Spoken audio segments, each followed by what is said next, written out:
ফেসবুকের যারা ফলোয়ার তাদেরকে আমি আমার পরিবারের মতোই কিন্তু ভালোবাসি। আমি ছিলাম না, কিন্তু আপনাদেরকে খুব মিস করেছি। অন্তর থেকেই মিস করেছি। এবং আমি বিশ্বাস করি আমার যারা ফলোয়ার্স তারা আমার অত্যন্ত কাছের এবং অত্যন্ত প্রিয়, এবং প্রিয় মানুষকে ছেড়ে দূরে থাকা কতটা কষ্টকর আপনারাও সেটা বুঝতে পেরেছেন। আপনারা সকলেই আমার আপন, সকলেই আমার ভালোবাসার মানুষ। কারণ আমার ব্যক্তিগত কারোর সাথে কোনোদিন কোনো রকম নেই। যাই হোক, সব মিলিয়েই ভালো আছি আলহামদুলিল্লাহ। আপনারাও ভালো থাকুন। আর অনেক মামলার এখন এই পেন্ডিং। এই তোমাদের আসামের কোথায় বাড়ি? কোকড়াঝাড় জেলার কোথায়? জেলা কোকড়াঝাড়, থানা কি? থানা আপনার বালাজান কি? বালাজানা আউটপোস্ট। থানাটার নাম কি? ও থানা কোকড়াঝাড় প্রপারে। যাই হোক, অনেক প্রেশার, অনেক মামলার বিভিন্ন রকম পেন্ডিং কাজগুলো আছে, সেগুলোও দেখাশোনা করতে হবে। পুরো দমে কাজ চলছে এখন। কারণ আমি যে কষ্ট থেকে এসেছি, যারা মামলায় যুক্ত তারা যেন এই কষ্টগুলো উপভোগ না করে বা এই কষ্টগুলো না করে, তার জন্য বিশেষ করে বেরিয়ে আসার পর এবং ভিতরে থাকাকালীনও আমি ভেবেছিলাম অনেক গরিব মানুষ আছে যারা বিভিন্ন রকম দোষে বিনা দোষে বিভিন্ন রকম ভাবে তারা আইনি বেড়া জালে পড়ে গেছে। আমি মোফাক্কেরুল ইসলাম এই সমস্ত, যেহেতু আমি নিজেও এক বিপদ থেকে আসলাম, তাহলে বিপদ হলে কতটা মানুষ কষ্টকর, বিপদ যে কতটা কষ্টকর সেটা নিজে উপলব্ধি করেছি। আগামী দিনগুলো যতদিন বেঁচে থাকবো, গরিব অসহায় মানুষগুলো যাতে আমার দ্বারা উপকৃত হয়, মহান আল্লাহ তাআলার কাছে এই দোয়া করি যেন গরিব এবং অসহায়, যারা বড়লোক যারা ধনী তাদের জন্য অনেকেই আছে, তো যে সমস্ত গরিব অসহায় মানুষগুলো বিভিন্ন রকম মিথ্যা মামলা হোক বা মামলাতে জড়িয়ে পড়েছে, তাদের যেন পাশে থাকতে পারি এই কামনা করি। আর কি বলবো বুঝতে পারছি না, অনেকদিন পর দেখা আপনাদের সাথে। আশা করি আপনারা সকলেই ভালো আছেন। আজকে এতটুকুই বলি, বলুন। সাগর, দফাদার, হবিবুর, শেখ খায়রুল, সোহেল, সবারই মন্তব্য করতে পারলাম না। হ্যাঁ, শেয়ার করেছো দেখতে পাচ্ছি। বাসু গোরগাঁও থেকে, অনেক, শুধু রাজ্যের না, রাজ্যের অনেক বাইরেও আমার প্রিয় মানুষগুলো আছে। হ্যাঁ, সকলেই আমার কাছে প্রিয়। কেউ যদি করে সেটা তার ব্যাপার, কিন্তু আমার কাছে তারা অত্যন্ত প্রিয়। এবং সঞ্জয় দাস আসাম থেকে, গোলাঘাট, আসামের গোলাঘাট চিনো? কোথায়? এটা তো আমার থেকে অনেক দূরে। কোন জেলা ওটা? এটা গোলাঘাটে পড়ে। গোলাঘাট গেছো? গোলাঘাট কোনোদিন? আমি এমনি যাইনি গোলাঘাট। এমনি যাওনি? গুয়াহাটি থেকে দূরে। আচ্ছা, যাই হোক, বিশ্বাস সাহেব ভালো থাকুন। আজকে এতটুকুই, শুধু আপনাদের এবং মহান আল্লাহ তাআলার শুকরিয়া আদায় করার জন্যই এইটুকু করলাম। পরবর্তীতে ইনশাআল্লাহ সবকিছু ঠিকঠাক থাকলে দেখা হবে আপনাদের সাথে। একটা কথা আপনাদের জেনে রাখা ভালো, সারা পশ্চিম বাংলায় তথা সারা ভারতবর্ষে যে সমস্ত এই মাদ্রাসা নামে প্রতিষ্ঠানগুলো গড়ে উঠেছে, এই মাদ্রাসা নামে প্রতিষ্ঠানগুলো এখানে আদর্শমূলক যে কিছু কোর্স মানুষকে শেখানো হয়, আর এই প্রতিষ্ঠানগুলো কেন্দ্র সরকার টাকা দেয় না, রাজ্য সরকার টাকা দেয় না, কোনো বিদেশি কোনো সংস্থা থেকে এই প্রতিষ্ঠানগুলো টাকা পায় না। এলাকার মানুষ যারা ইসলামকে ভালোবাসে, যারা ইসলাম দরদে, কোরআন ও হাদিসে বিশ্বাসী, এই সমস্ত দিনী মুসলমান ভাইরা তাদের মেহনতের পয়সা থেকে যে সংসার চলার পরে কিছু অবশিষ্ট টাকা থাকলে পরে তারা মুক্ত হস্তে এই মাদ্রাসাগুলো দান করেন বলে আজ ওই প্রতিষ্ঠানগুলো টিম করে বেঁচে রয়েছে। প্রতিষ্ঠানগুলোর শিক্ষা কি হয়? আল্লাহর নবী 1450 বছর আগে বলেছেন যে একটা সন্তানের জান্নাত তার মা বাপের পায়ের নিচে। তার মানে সে শিক্ষা পেল এখানে যে আমার মা বাপ আমার দ্বারা যেন কষ্ট না পায়, আমার দ্বারা আঘাত না পায়। ইসলাম শিক্ষা দিয়েছে এক মুসলমান অপর মুসলমানের ভাই। এখান থেকে শিক্ষা পেলাম যে আমাদের মধ্যে কোনো অশান্তি, ঝোর ঝামেলা, মারামারি থাকবে না। নবী বলেছেন ওই ব্যক্তি প্রকৃত মুমিন, প্রকৃত মুসলমান যে প্রতিবেশীর সঙ্গে সৎভাবে জীবনযাপন করলো। এই কথাটা কোনো প্রাইমারি স্কুলে শেখানো হয় না, হাই স্কুলের সিলেবাস নেই, কলেজের সিলেবাসগুলো নেই। আল্লাহর নবী মহানবী মুহাম্মদুর রাসূলুল্লাহ সাল্লাল্লাহু আলাইহি ওয়াসাল্লাম বলেছেন ওই ব্যক্তি প্রকৃত মুমিন যে প্রতিবেশীর সঙ্গে সৎভাবে জীবনযাপন করলো। প্রতিবেশী কটা ঘর নিয়ে প্রতিবেশী? আমরা ছোটবেলায় পড়েছি যে কয়েকটা বাড়ি নিয়ে একটা পাড়া, কয়েকটা পাড়া নিয়ে একটা গ্রাম, কতগুলো গ্রাম নিয়ে একটা গ্রাম পঞ্চায়েত, কতগুলো পঞ্চায়েত নিয়ে একটা ব্লক, কয়েকটা ব্লক নিয়ে একটা জেলা, কয়েকটা জেলা নিয়ে একটা রাজ্য, কয়েকটা রাজ্য নিয়ে একটা দেশ, যে কয়েকটা দেশ নিয়ে একটা মহাদেশ। এইভাবে যেমনি আমরা পড়েছি, মহানবী মুহাম্মদুর রাসূলুল্লাহ সাল্লাল্লাহু আলাইহি ওয়াসাল্লাম বলে গেছেন প্রতিবেশী বাড়ির আশপাশে 40 ঘর নিয়ে প্রতিবেশী। ধরুন এই চকসা, এই চকমহরম একটা গ্রাম, একটা বাড়ির যে আপনার পূর্ব পশ্চিম উত্তর দক্ষিণ এই 40 ঘর নিয়ে প্রতিবেশী। তাহলে আমার বাড়ির দক্ষিণে একটা অমুসলমান থাকতে পারে, একটা অন্য ধর্মের মানুষ যে সে বসবাস করতে পারে, সে আমার প্রতিবেশী।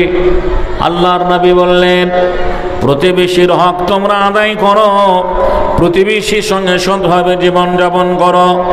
যে তোমার অভাবে অনটনে আপদে বিপদে সব সময় প্রতিবেশীর সঙ্গে তোমরা ওতপ্রোতভাবে জড়িত থাকো। মা আয়েশাকে বলা হয়েছে, আয়েশা রে, যে বাড়িতে কোনো খাবার ভালো মন্দ রান্না হলে প্রতিবেশীর বাড়িতে তুমি পৌঁছে দেবে। তাহলে মাদ্রাসাতে এগুলোই শেখানো হয়। তার মধ্যে ধর্মীয় কিছু কথা রয়েছে, যেমনি আমাদের ইসলাম ধর্মের যেগুলো ফরজ না করলে সে মুসলমান থাকবে না। যে নামাজের বিধান, যে একটা মুসলমান হতে গেলে তাকে নামাজ পড়তে হবে, এই শিক্ষা দেওয়া হয়। আল্লাহর নবীকে সাহাবীরা জিজ্ঞাসা করলেন, ও আল্লাহর নবী আপনি বলুন মুসলমান আর অমুসলমানদের মধ্যে পার্থক্য।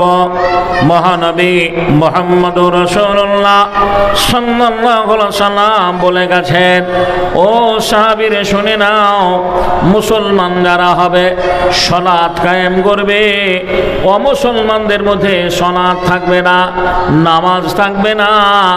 তাহলে এই নামাজে কি প্রশিক্ষণ দেয়, নামাজে কি ট্রেনিং দেয়? আজান হয়ে গেল কখন? ফজরে মুয়াজ্জিন আজান দেয়, হাইয়া আলাস সালাহ, হাইয়া আলাল ফালাহ, আসসালাতু খায়রুম মিনান নাওম।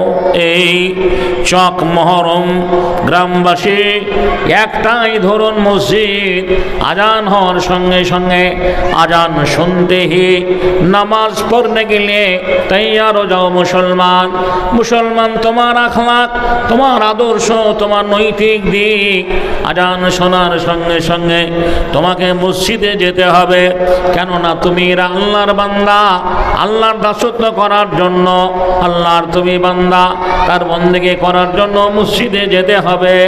তাহলে আমরা ফজরে যাই, যে পূর্ব পাড়ার মানুষ দক্ষিণ পাড়ার মানুষ এক অপরের সঙ্গে গত মা কালকে যে সন্ধ্যের একটু আগে মাঠে জমিতে পানি দেওয়া করে ঝামেলা হয়েছে, অশান্তি হয়েছে, মারামারি হয়েছে, আপনার সঙ্গে মসজিদে দেখা হয়ে গেল, ইমে তাকবীর হয়ে গেছে, আপনি আমার পাশে কাঁধে কাঁধ মিলিয়ে আমার পাশে পায়ে পা ভিড়িয়ে নামাজে দাঁড়ালেন। এই নামাজ থেকে আমরা কি শিক্ষা পাই লক্ষ্য করে দেখুন। আপনার মধ্যে আমার মধ্যে আর ঝামেলা থাকবে না, বন্ধুরে আমার ঝগড়া থাকবে না। যে আর রাগ থাকবে না, আর কোনো গোসা থাকবে না। আপনার সঙ্গে আবার জোহরে দেখা হলো একই জায়গায় আল্লাহর ঘরে, আসরে দেখা হলো আল্লাহর ঘরে, একই সময় আবার মাগরিবে দেখা হলো, এশায় দেখা হলো। যে জাতির এত নিয়ম শৃঙ্খলা, আজ কেন বলুন আমরা সেই জাতির মধ্যে এত দ্বন্দ্ব, এত মারামারি? কত সেদিন যদি প্রফুল্ল চাকি, মাস্টারদার, সূর্য সেন এদের মধ্যে এইরকম আদর্শ থাকতো, যে আদর্শ পশ্চিমবাংলার সনাতনী হিন্দু ভাইদের রয়েছে, এইরকম চরিত্রের যদি তাদের চরিত্র হতো, কোনদিন ভারতবর্ষ স্বাধীন হতো না। একজন তাদের মহান নেতা বলেছেন, মাদ্রাসা শিক্ষা করে কোনো লাভ নেই, মাদ্রাসায় লেখাপড়া করে কোনো লাভ নেই, কোনো লাভ হবে না। মাদ্রাসায় ডাক্তার ইঞ্জিনিয়ার হয় না। আমরা জানি মাদ্রাসায় ডাক্তার ইঞ্জিনিয়ার হয় না। ইঞ্জিনিয়ারিং হওয়ার জন্য ইঞ্জিনিয়ারিং পড়তে হয়, ডাক্তারি হওয়ার জন্য ডাক্তারি লাইনে পড়াশোনা করতে হয়, যে টেকনিক্যাল লাইনে পড়তে গেলে ITI করতে হয়, এটা আমরা জানি। কিন্তু সব জায়গায় সব শিক্ষা হয় না। এখানে এক জায়গায় লেখা আছে যে বস্ত্রালয়, এখানে লেখা আছে যে বস্ত্রালয়। এখন সেই বস্ত্রালয়ের দোকানে গিয়ে যদি কেউ বলে যে আমি এখানে লোহা নেব, 1 কুইন্টাল রড নেব, সেখানে পাবে না। তাহলে লোহা নিতে গেলে তাকে হার্ডওয়্যার্সের দোকান যেতে হবে, সিমেন্ট নিতে গেলে হার্ডওয়্যার্সের দোকান যেতে হবে, কাপড় নিতে গেলে তাকে বস্ত্রালয়ে যেতে হবে, সোনা নিতে গেলে তাকে যেখানে জুয়েলার্সে যেতে হবে। অনুরূপ ধর্ম শিক্ষাটা সম্পূর্ণ আলাদা। সারা পশ্চিমবাংলা তথা ভারতবর্ষ তথা এশিয়া মহাদেশে, সারা ওয়ার্ল্ডে, সারা বিশ্বে, সারা পৃথিবীতে যে সমস্ত মাদ্রাসাগুলো রয়েছে, এখানে ধর্মীয় শিক্ষা দেওয়া হয়। ধর্মীয় শিক্ষায় কি বলা হয়েছে? যেমনি মা বাপের পায়ের নিচে একটা ছেলের জান্নাত, তাই বিশ্বের কোনো সাংবাদিক, কোনো মিডিয়া প্রমাণ করতে পারবে না যে মাদ্রাসায় পড়া একজন হাফেজ, মাদ্রাসায় পড়া একজন আলেম, মাদ্রাসায় পড়া একজন মৌলানা, তারা বৃদ্ধ বাপ মাকে বৃদ্ধাশ্রমে রেখে এসছে। কেননা তারা জানে যে আমার বাপ মা আমাকে কষ্ট করে পড়িয়েছে, আমার কোরআন বলেছে মা বাপের পায়ের নিচে ছেলের সন্তানের জান্নাত, তাই তারা মা বাপের প্রতি শ্রদ্ধা ভালোবাসা দেখায়। দ্বিতীয়ত হচ্ছে ইসলাম ধর্মে তথা কোরআনে আল্লাহ রাব্বুল আলামিন মদ হারাম করেছেন। আপনি প্রমাণ করতে পারবেন না এই মাদ্রাসাওয়ালা, মাদ্রাসার ছাত্র, মাদ্রাসায় যারা লেখাপড়া করেছে, যে আমরা হামেশাই দেখি মাতালকে ধরে নিয়ে যায়, হেরোইন গাঁজাখোরকে ধরে নিয়ে যায়, লোকআপ করে, মারধর করে, আর তাদের অভিভাবকরা কান্নাকাটি করার পর আবার তাদেরকে ছেড়ে দেয়। কিন্তু বাংলার মাটিতে একটা আলেম মদ খেয়ে মাতলামি করেছে, একটা মৌলানা মদ খায়, প্রমাণ করতে পারবে না কোনো মিডিয়া। কেননা মাদ্রাসায় পড়ানো হয় মানব চরিত্র, একটা মানুষের চরিত্রটা কেমন হবে। আমরা পড়েছি যে এই পশ্চিমবাংলা তথা ভারতবর্ষের মাটিতে হিন্দু সমাজের মধ্যে সতীদাহ প্রথা ছিল। সতীদাহ প্রথা কি?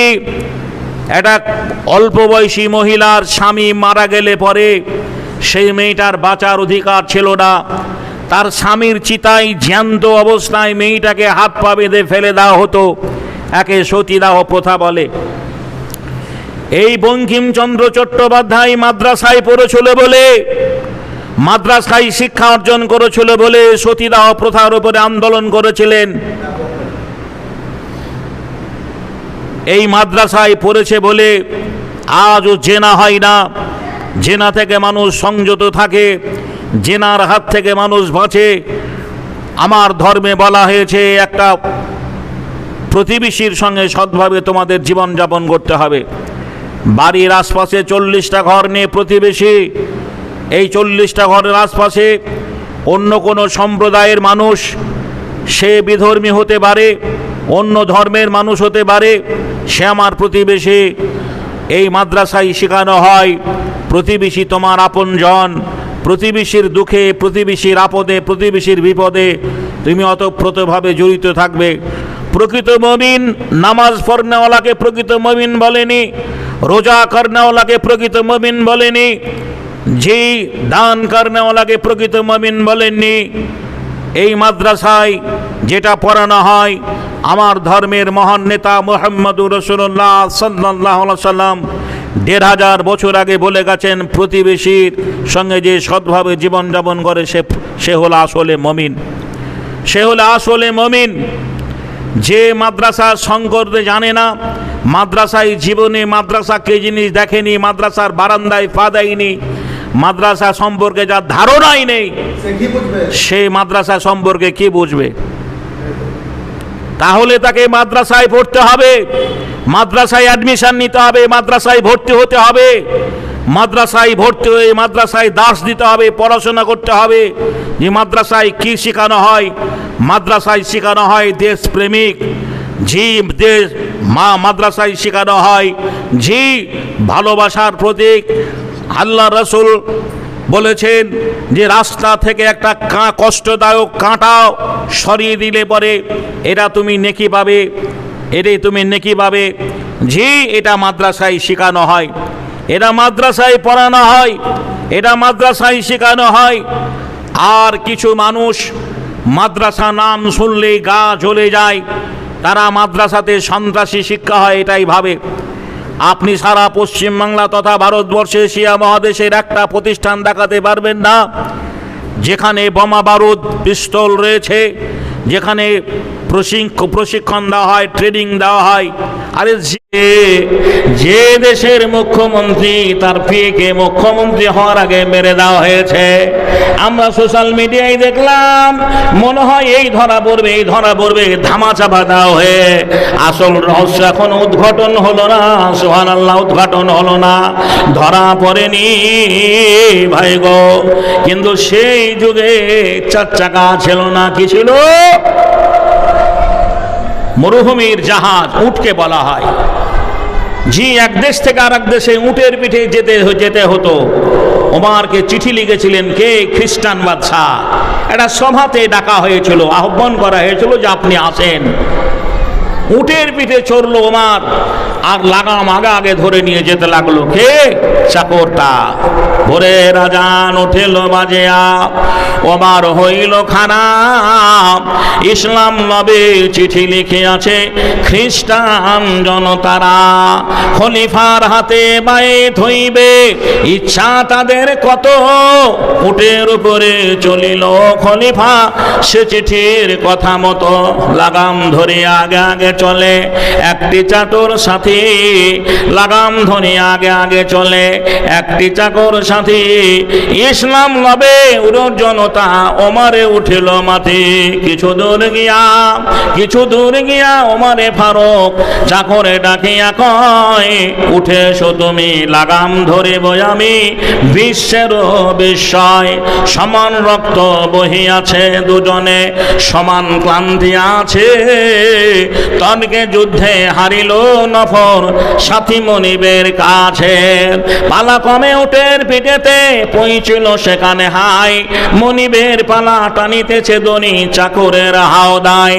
সমবেত লোক ছুটিয়া আসিল, সমবেত লোক ছুটিয়া আসিল। খলিফা ভাবিল তারে, খলিফা দাঁড়ায় টানা হাতে দূরে ঘোরমিত কলবরে। নফরে ডাকিয়া কয়, নফরে ডাকিয়া কয়, ঘুমাই ঘুম ধরে আমার আমিরুল মুমিনিন যখন সেই সভায় গেলেন, লাগামটা ধরে আর উটের উপরে চলে আসে চাকরটা। সবাই তাকে সালুট জানাচ্ছে, শ্রদ্ধা করছে। চাকর বলছেন, জনগণ শুনে নাও, প্রতিনিধি আমি নই, আজকের যিনি প্রধান অতিথি, এই সভার যিনি প্রধান অতিথি, যে লাগাম ধরে গেটে দাঁড়িয়েছে উটের লাগাম ধরে, এ হচ্ছে আপনাদের প্রধান অতিথি। বিশ্ববাসীকে মুসলমান তোমার আখলাক, তোমার চরিত্র, তোমার আদর্শ জানিয়ে দেওয়া হয়েছে। আজ সেই আদর্শ যদি মুসলমান আমার মধ্যে থাকতো, তাহলে এক অপরের প্রতি আমরা হিংসা ভাব আমাদের থাকতো না। পৃথিবীর মাটিতে আজকে সবচেয়ে মুসলমানরা হিংসুটে। এরা এত হিংসুটে ভাষায় বলা যায় না।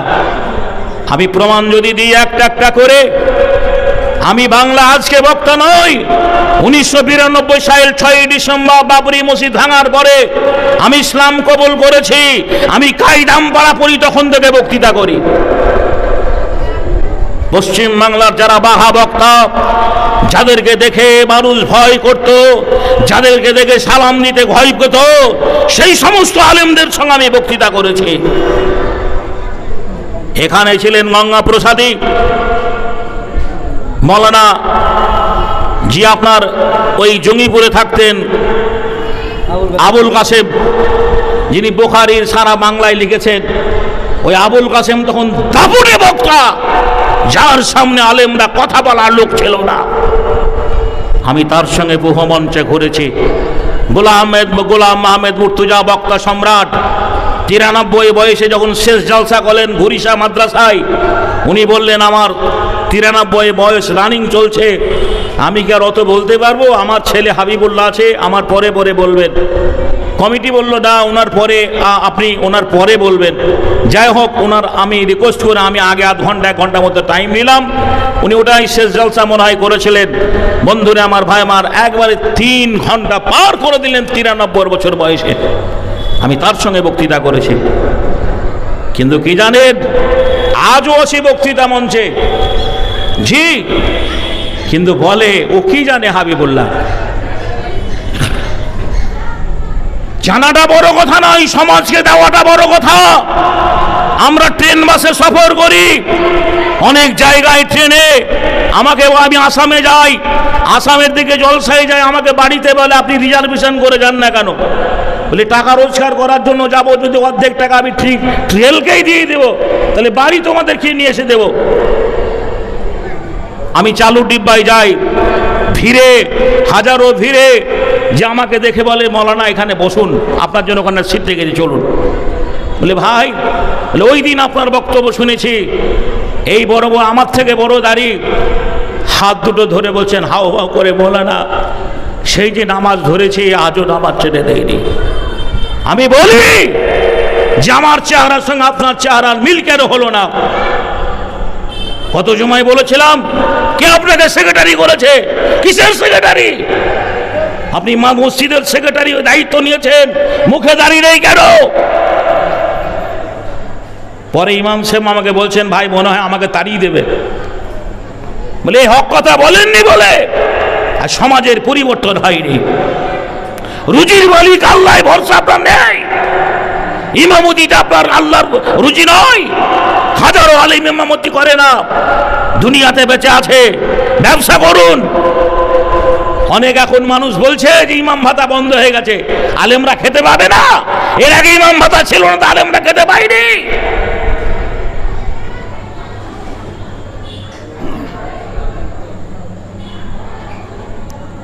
যেখানে আল্লাহ রাসূল বলেছেন গীবাত করলে পরে জেনার সমতুল্য গুনাহ হবে, একটা আলেমের অনুপস্থিতিতে চায়ের দোকানে আপনি কেন তার সমালোচনা করেন?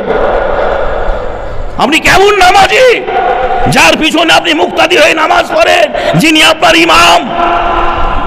কোনো কারণবশত বাড়ি গেলে তার ব্যাপারে আপনি মসজিদ থেকে বাইরে চায়ের দোকানে সমালোচনা কেন করেন? ভাইয়ের আবার চলার প্রসেস পদ্ধতি আমাদের ভুল হয়ে গেছে। আমাদের মধ্যে যদি ইসলামের আদর্শ থাকতো, রাসূলের আদর্শ থাকতো, তাহলে আজ যে সমস্ত বিধর্মী ভাইদের কাছ থেকে আমরা অনেক রকমের আওয়াজ শুনতে পাচ্ছি, আওয়াজগুলো আমরা শুনতে পেতাম না। একদিন আমাদের আদর্শকে লক্ষ্য রেখে বিধর্মীরা সালুট জানিয়েছে, সম্মান করেছে, শ্রদ্ধা করেছে, কালেমা পড়ে মুসলমান হয়েছে। আজ কেন আমাদের আদর্শ থেকে দেখে তারা ঘৃণা করছে, নাক ছিটকাচ্ছে? আমরা ইসলাম থেকে সরে গেছি বলে। যাতে ইসলাম থেকে সরে না যায়, যাতে মানুষে আবার আল্লাহর দ্বীনকে ভালোবাসে, আল্লাহর ডাকে ফিরে আসে, যার জন্য এই মাদ্রাসাগুলো করা হয়েছে। এখানে কি বলছেন, যেখানে চুয়াপুকুর মাদ্রাসা রয়েছে, এখানে মাদ্রাসা রয়েছে, এইরকম হাফসা মাদ্রাসা রয়েছে, বহু প্রতিষ্ঠানগুলো রয়েছে যেখানে ইসলামের আদর্শ প্রসঙ্গে শেখানো হয়। অমুসলমানরা না জেনে না বুঝেই তারা খারাপ মন্তব্য করেন, তাদের দাওয়াত দেওয়া উচিত। আপনারা আসুন, প্রতিষ্ঠান দেখে যান যে কি পড়ানো হয়। আল্লাহ রাব্বুল আলামিন আমাদের বুঝার তৌফিক দান করেন, জোরে বলুন আমিন। আমি এইরকমই একটা মাদ্রাসায় এই চাহা মাদ্রাসায় পড়েছিলাম বলে যে দুটো কথা বলার সুযোগ পেয়েছি। যদি না পড়তাম তাহলে রাজমিস্ত্রি করতে হতো। বন্ধুরা আমার, ভাইরা আমার, তাই এই প্রতিষ্ঠানকে বাঁচাতে হলে আপামর জনগণ যারা মাইকের আওয়াজ শুনতে পাচ্ছেন, আপনাদের পায়ে ধরে বলবো আপনারা সামনে আসুন। বিশেষ করে গ্রামের মানুষ যারা এই প্রতিষ্ঠান দায়িত্ব নিয়ে করেছেন, যে আপনাদের গ্রামের গৌরব, গ্রামের ঐতিহ্য, আজকে সেটা মাথায় রেখে আমি আগেই বলেছি বক্তৃতার প্রারম্ভে, এই মাদ্রাসার কেন্দ্র সরকার টাকা দেয় না, রাজ্য সরকার টাকা দেয় না। পরিকল্পিতভাবে যে আপনার কি বলছেন চক্রান্ত চলছে যাতে আগামী দিনে আমাদের এই প্রতিষ্ঠানগুলো বন্ধ হয়ে যায়, সেই দিকে লক্ষ্য রেখে আমরা আসি।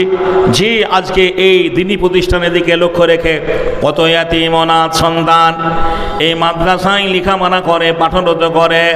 ভাই গো, আমরা মুক্ত হস্তে তাদের দিকে লক্ষ্য রেখে এই মাদ্রাসায় আমরা দান করে যাই। ভাই গো, একটা লোক যদি যে 10,000 টাকা একটু আমার হাতে দিতেন, আল্লাহে এই কুরবানির চাঁদে আমি তার জন্য দোয়া করতাম। আপনারা আমাকে সবাই চেনেন, জানেন, এখানে বড় বড় মহরথীরা রয়েছেন, ইনারা আমাকে চেনেন, জানেন। একটা কথা জেনে রাখবেন, একদিন ইসলামের আদর্শকে লক্ষ্য রেখে, ইসলামকে ভালোবেসে, আপনারা আমার জীবনী প্রসঙ্গে শুনেছেন আমি একটা বেদিনের ছেলে, বেধর্মীর ছেলে। আজও মা বাবা ওই ধর্ম রয়েছে, ওই ধর্মে রয়েছে। একদিন ইসলামের আলোপে হেদায়েতের মালিক আল্লাহ আমার মতো একটা নগণ্য ছেলেকে আল্লাহ দিনের কথা বলি নেবেন বলে আজও বাঁচিয়ে রেখেছেন। তাই আপনাদের কাছে বলবো, ভাই গো, এই মাদ্রাসার দিকে লক্ষ্য রেখে আমি একটা অযোগ্য মানুষ, আপনার মৃত্যু মা বাপের জন্য দোয়া দিয়ে যাব।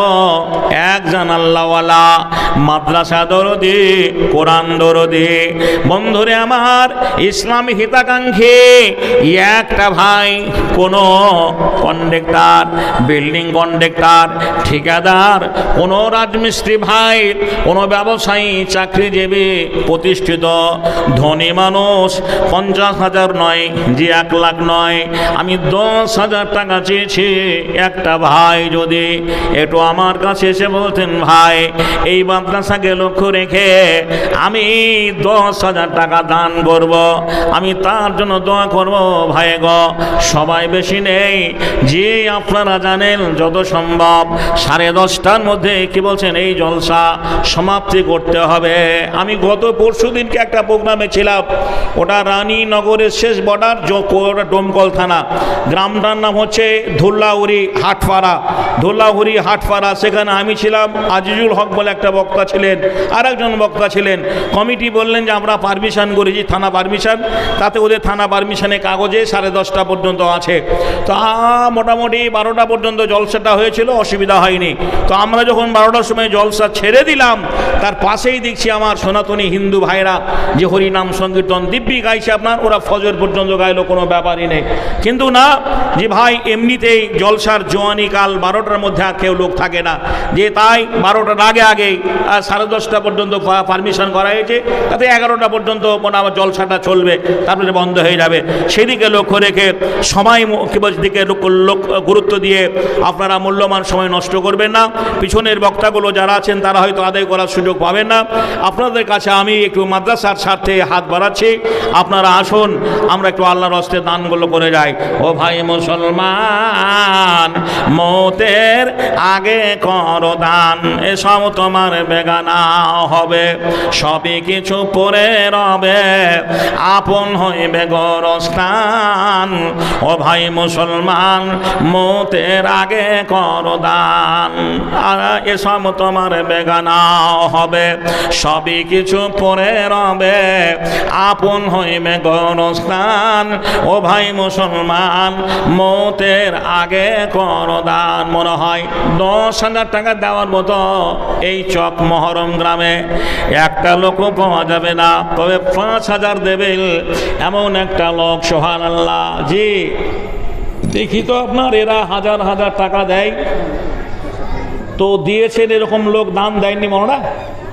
একবারই কেউ দেয়নি, একবার দিয়ে ওইগুলো একটা একটা লিস্ট আমাকে দেন দেখি, আপনার একটা লিস্ট আমাকে ধরিয়ে দেন দেখি, একটু আপনার চেষ্টা করি আল্লাহর দিনের জন্য, মাদ্রাসার জন্য। একটু ভাই আসি আমরা, দানগুলো একটু চটচট করে দিয়ে যান, আপনার চটচট করে বলুন আপনার। জি হ্যাঁ।